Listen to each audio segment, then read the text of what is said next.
All right, so RECSail. This is ultimately what kind of created this whole thing. In taking a hard look at the CANSAIL program and kind of what it can do, what it does, the way that it's deployed now, which is typically in a camp-based setting. So by that I mean we bring sailors in Monday to Friday, usually ages 8 through 14, sometimes up to 16, depending on the year. It's great again at what it does in that format, but it's not the most flexible. It doesn't lend itself to taking someone, say Jesse's age, who just wants to go sailing and not necessarily go sailing around buoys, and who only wants to come down on Tuesdays and not every single day of the week, or wants to go out on Sunday, or whatever the case may be. We really don't know how to get people on the water under our terms, as opposed to Sail Canada's camp structure, if that makes any sense. So we've got the know-how, we've got the people in the island who know how to go sailing, obviously. So how do we leverage who we have? And a lot of this actually goes back to the cadet program, in that we know that we've got sailors across the province who are trained by the cadet program. Holyrood has had 50 sailors in your community from the cadet program in recent memory who don't have a place to go coach after they're done with that youth program. So could you entice a 20-year-old to come work at your club for the summer and teach sailing? I'm willing to bet you could. But how do you get them there in the first place? And you know, Randy grew up in Gander, which doesn't have a youth sailing program. I'm sure he would have rather stay home when he was a kid as opposed to going to Cornwallis, Nova Scotia. So we know that we've got this group of sailors out there, and at every club we also know that we have old salts who we would love to help give new sailors the first look at the sport. We know that we've got parents in the program, such as Edie Robbins and John Lotta, and you know, the list could go on of people who we really want being the ones to introduce 8-year-olds to the sport. But now we're structured so that we're asking 16-year-old coaches who just did a 2.5-day course to say, all right, 8-year-old who I just met, let's go sailing for the first time. It's something that works, it's definitely something that we can pull off, but is that the best foot forward? Or can we set ourselves up so that we're pulling in kind of the rest of the sailing knowledge that we have in the province and helping put kids on the water? So that's the way that this was set up, as far as what are we doing now, what can we do, and who's out there that knows how to sail that we can potentially put in a coach boat or put in a sailboat to help someone get on the water. I essentially just ran through the demo, or through what this does, but it is a mechanism for you to look into your community, look at what sailors you have, what boats you have, what resources you have, what the weather's like, what the infrastructure's like, and see if there's a fit for sailboats within that setup. So it could be sail demo days, it could be adult programs, it could be weekend sailing, it could be local kite and surfboard. I don't care, it really doesn't matter. What do you want to do in your community? Can we make that fit within the structure? That's essentially what we're trying to answer here. So Sail Canada does offer a sanctioned way for us to do this in a way that is smart and structured and insured and all those things. So we've got an I Can Sail certificate. It's a day program where there's a set of competencies that we would try and go and tick. Those, we can teach this level using the community coach instructor. So to become a full-fledged Can Sail instructor takes years of dinghy sailing, it takes racing knowledge, it takes a fairly big commitment. The community instructor, on the other hand, is essentially set up for parents and volunteers. That if you meet a minimum sailing competency, and that you can just go sail in a boat safely, and you can drive a coach boat, and by extension you can supervise on-water sailing.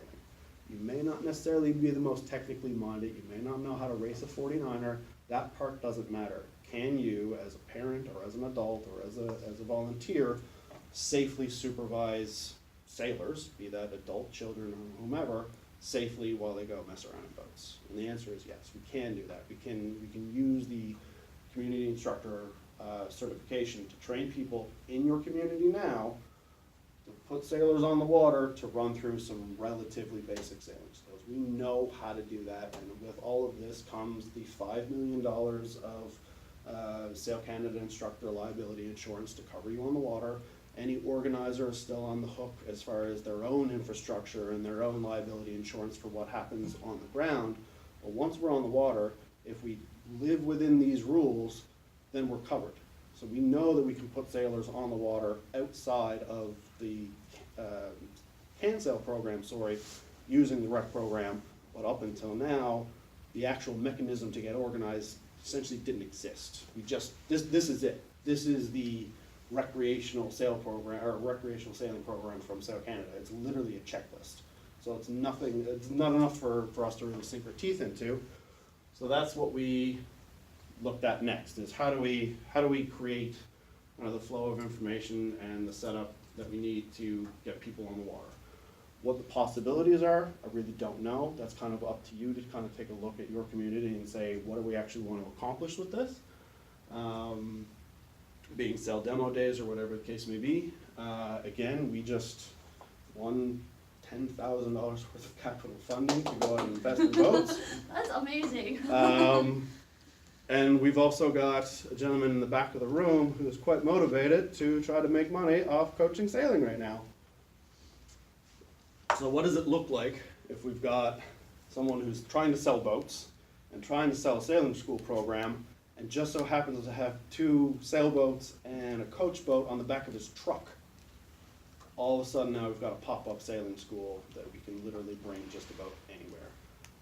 And that's you going across the province. That's also you setting up in Octagon Pond for an afternoon and taking some kids sailing, or Long Pond, or whatever the case may be. So with a mobile sailing school, all of a sudden the RECSail program starts to make a bit more sense as far as rolling this out. So up until now, we've been applying for a mobile sailing school, but if apparently now we've got it, how do we actually mobilize it? We didn't necessarily have a plan for that because it was a $10,000 question mark. But now that we actually do have a check in the bank, we have to figure out how to mobilize it. Again, looking at you, Matt, and looking at you two as people who are excited about sailing. How do we use the enthusiasm that you have and your time and effort to start to get people on the water?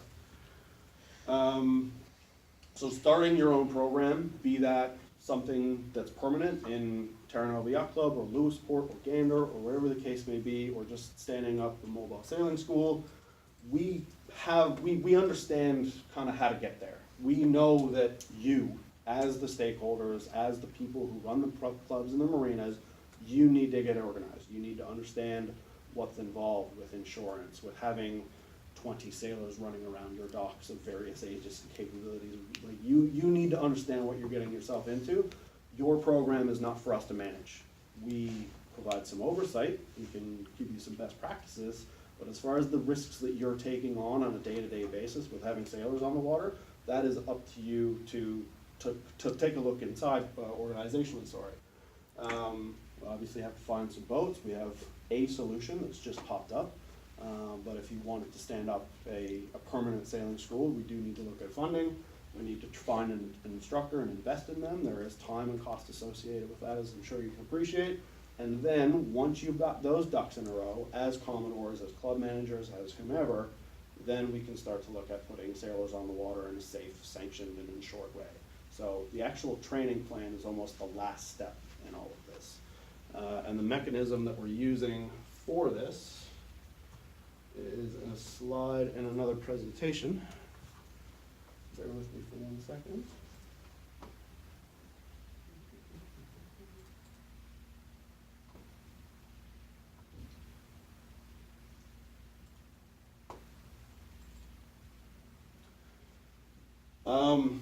This is step 1. So we've created a Google form that is essentially an application to run sail training, for lack of a better term. So you go to this form, it has a fairly long introduction, and that introduction is targeted specifically at you, and you, and you. It is asking you the questions of what's involved to get started, what are the risks, what are the implications, how do we get set up? I ask you for an emergency action plan, I ask you about environmental response, I ask you about insurance and liability, and all those things. So these are questions that are directed specifically at the stakeholder. At the bottom of it, I ask you, do you have an instructor? Do they need training? All of those we can help with. And then finally at the end, do you have a lesson plan?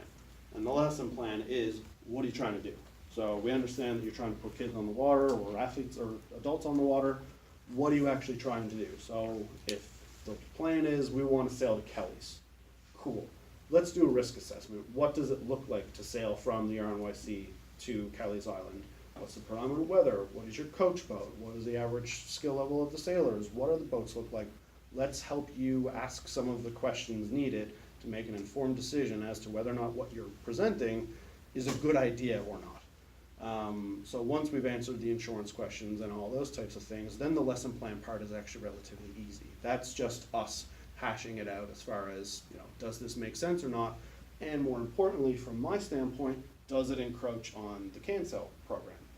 Because we had the CANSEL program, or earlier version of that at the sailing school, somewhat fall apart on us about 8 years ago, and we stopped training instructors.